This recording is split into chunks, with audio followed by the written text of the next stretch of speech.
Hello, class, and Dr. Grant. Today I'll be discussing my workplace communication problem. To begin with, I apologize for my visual aid. It ended up deleting itself, so today I will just be explaining everything verbally. I'm sorry about that. To begin with, when addressing this problem, having not really had too much experience in the workplace or like the work industry, being that I just graduated from an undergraduate program at VMI, I try to just think back more into like my internships, especially since it really gave me an introductory view on different problems that can apply in the workplace. So my internship experience for the most part has been in the construction industry, and that is the industry that I want to get into once I graduate from Robert Morris. And when thinking about this problem, I actually I actually went back and thought about a specific problem that happened in my own internship program at Branch Group Builds. It's a construction company in Richmond, Virginia. And I thought it would be interesting to relate what happened there to adding solutions to how it could have been addressed and how it could have been answered.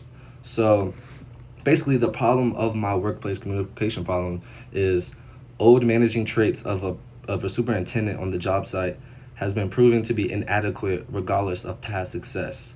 So the way I'm going about this problem is I'm basically bringing everything that has happened in that specific situation, just adding just a little bit, a couple of twists to it. So I think that it would be interesting to start off with some semantics, and that in the construction environment and like the culture, how we've been talking about in our readings, the construction culture is more of just like the boots on the ground, being a hard worker, just like the man's man type of job. So that's the type of culture it is. So it's not uncommon for guys just to go back and forth, arguing, some explicit language, but it's all like things that are normal. And going back and forth isn't necessarily a negative thing, but it's something that culturally is very common in the construction industry. That being said, management wise, having higher up managers and leaders not being able to effectively and efficiently communicate with other people on the site can and will cause problems. So in this specific problem, the superintendent, which has had over 20 years of experience, has proven himself to be a good superintendent. And the fact that he always gets his projects done in time, always stays within the budget, just always like finishes the project and meets the demands of the executives. Now, in this specific situation, it is a construction site of an apartment complex being built.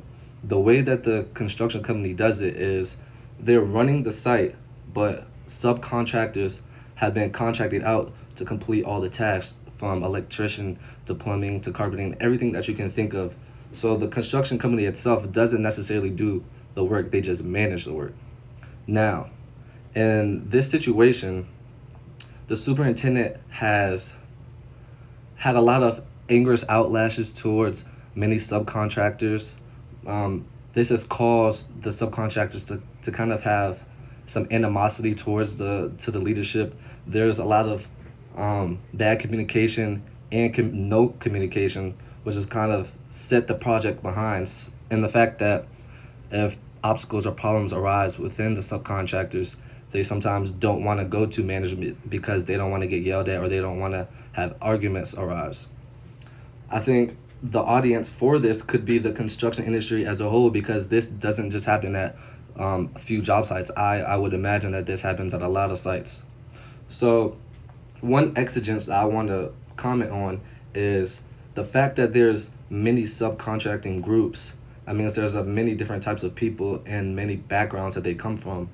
Additionally, in the construction industry, a lot of the times the workers that work under the subcontracting groups come from different language speaking, mainly Hispanic groups.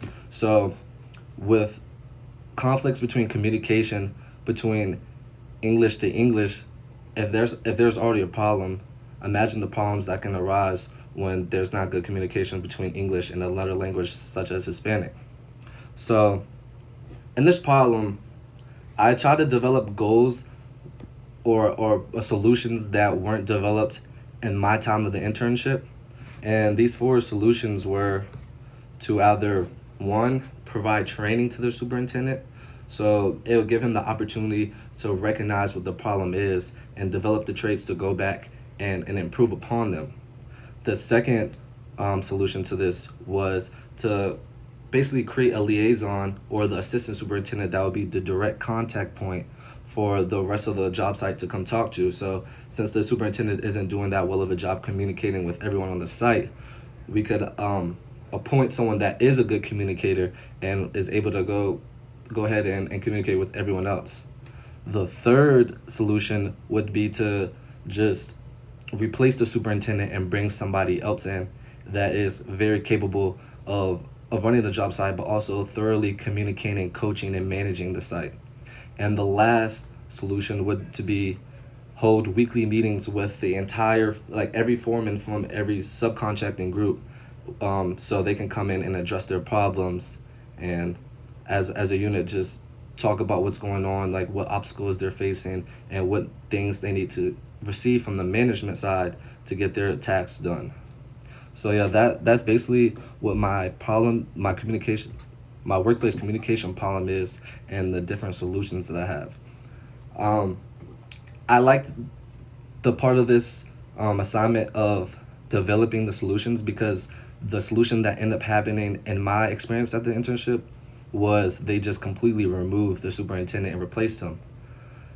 Like I comment in the written part of this assignment, doing so can kind of set things back in the aspect of the new superintendent has to catch up and has to learn about everything that's going on in the site, learn the processes of this new company. So with the project already being behind schedule, that can sometimes not be the best way to go about the solution and have the answers come quick enough. So I think that, and what I chose was to give the superintendent more chances, and for the superintendent to receive more training so he can better himself and be a better coach and a better manager to the rest of the site, since he had already had proven experience in the past. So yes, that is what my workplace communication problem is.